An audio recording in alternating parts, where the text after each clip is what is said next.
Hola, hola, soy Grey Fonseca, estudiante de Medicina en la sección número 3 de segundo año en la Universidad Nacional Experimental de los Llanos Centrales, Rómulo Gallego. Y hoy vamos a hablar un poco sobre la secreción del páncreas, la secreción de la bilis, la secreción del intestino delgado y del intestino grueso. Primero vamos a hablar de la secreción del páncreas. El páncreas se encuentra situado detrás del estómago y paralelo a él.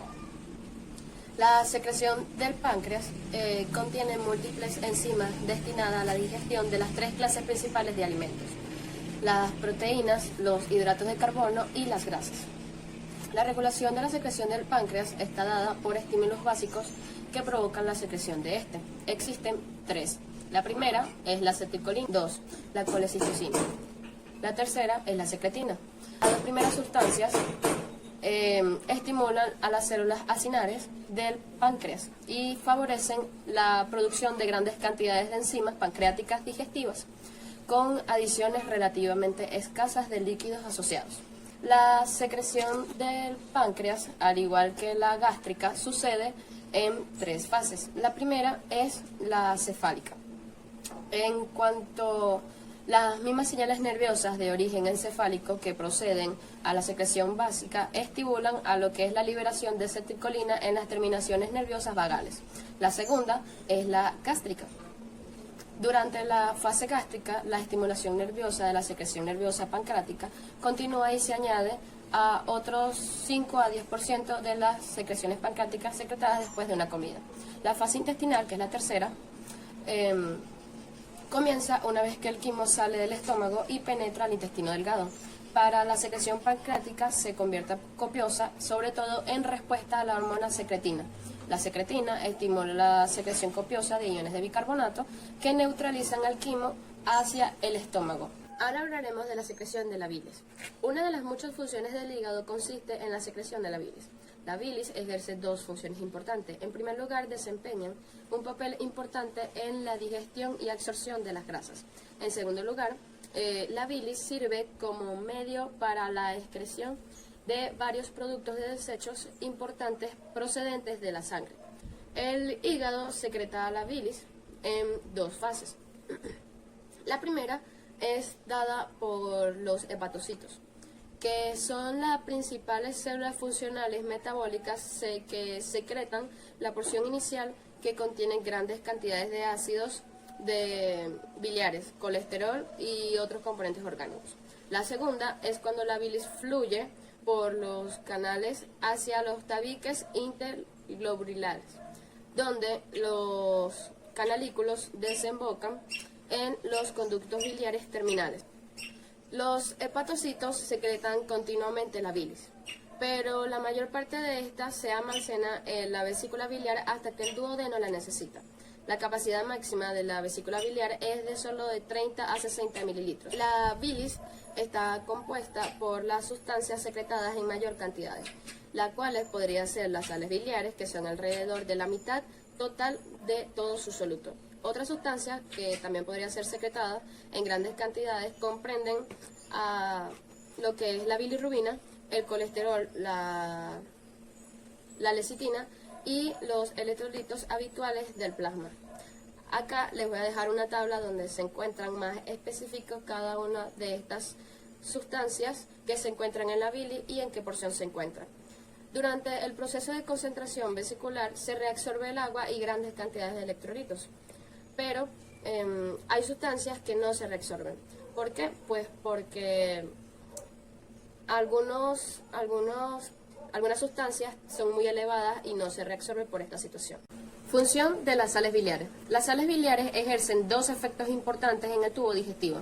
En primer lugar, tienen una función detergente para las partículas de grasa en los alimentos. Y en segundo lugar, incluso más importante que el anterior, las sales biliares ayudan a absorber lo que son los ácidos grasos, los monoglicéridos, el colesterol y otros lípidos en el aparato digestivo. La circulación de las sales biliares está dada por la situación enterohepática, que aproximadamente un 94% de las sales biliares se reabsorben hacia la sangre desde el intestino delgado. La mitad lo hace por difusión a través de la mucosa en las primeras porciones del intestino y el resto por un proceso de transporte activo en la mucosa de iones distales. La función de la secretina en el control de la secreción biliar, además de sus grandes efectos estimulantes de los ácidos biliares para aumentar lo que es la secreción de la bilis, la hormona secretina, que es de la que hablamos acá, que también estimula la secreción pancreática, aumenta la secreción de la bilis, a veces incluso hasta más o el doble de su valor normal, durante varias horas después de una comida. Secreciones del intestino delgado. La secreción de moco por las glándulas neuronales como están dados en el duodeno. Estas secretan una gran cantidad de moco alcalino en respuesta a los estímulos táctiles o irritantes de la mucosa duodenal. La estimulación vagal, que aumenta la secreción por las glándulas de Brunner, al mismo tiempo que lo que es la secreción gástrica. Y las hormonas gastrointestinales, en especial lo que es la secretina. A lo largo de toda la superficie del intestino delgado existen pequeñas depresiones llamadas criptas de Lieberkühn. Las criptas se encuentran entre las vellosidades intestinales y la superficie de las criptas y de las vellosidades están cubiertas por un epitelio formado por dos tipos de células. Una es un número moderado de células caliciformes secretoras de un moco que lubrica y protege la superficie intestinal. Y la segunda es un gran número de heterocitos que en las criptas secretan una gran cantidad de agua y electrolitos. El mecanismo exacto responsable de lo que es la importante secreción del líquido acuoso en las criptas del Lieberkühn no está claro, aunque parece haber al menos dos procesos secretores activos.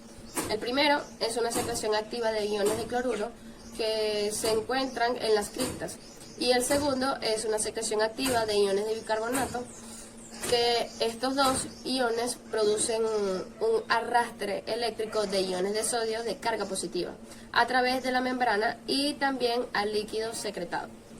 La regulación de la secreción del intestino delgado, que serían estímulos con muchos de los factores más importantes de la regulación de la secreción del intestino delgado, son varios reflejos nerviosos entéricos locales, sobre todo los iniciados por los estímulos táctiles o irritantes que produce el quimo en el intestino delgado. Para ir cerrando, hablaremos del intestino grueso. La mucosa del intestino grueso, como la del delgado, tiene muchas criptas de Lieberkühn, pero a diferencia de que él carece de vellosidades. Además, las células epiteliales apenas secretan enzimas digestivas.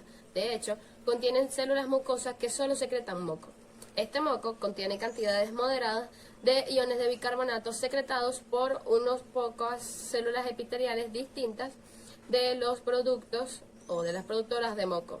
La secreción de moco está regulada sobre todo por la estimulación directa de las células de la mucosa de la superficie interna del intestino grueso y por los reflejos nerviosos locales que se originan en las células mucosas de las criptas de Lieberkühn. La estimulación de los nervios pélvicos de la médula espinal, que transportan la inervación parasimpática al espacio comprendido por la mitad de las 2/3 partes distales del intestino grueso, produce igualmente un aumento notable de la secreción de moco, que se combina también con un incremento del peristaltismo cólico. El moco del intestino grueso protege a su pared frente a las excoriaciones, pero además proporciona un aumento de un medio adherente que mantiene unida a la materia fecal. Asimismo, protege a la pared interna de las grandes cantidades de bacterias que existen en el intestino, desde el interior hasta las heces y sus alcalinos. Ahora vamos a hablar sobre un punto llamativo que sería la diarrea por secreción de agua y electrolitos como respuesta a la irritación. Siempre que se produce una gran irritación del intestino grueso, como sucede en las enterocitas debidas a infecciones bacterianas agudas, la mucosa secreta grandes cantidades de agua y electrolitos, además de la solución viscosa normal de moco alcalino.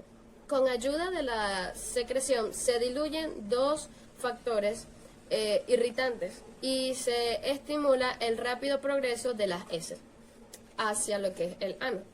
El resultado es la diarrea. pérdida de grandes cantidades de agua y electrolitos. Al mismo tiempo, la diarrea arrastra los factores irritantes y contribuye a una recuperación más rápida de las enfermedades. Esto es todo, muchas gracias.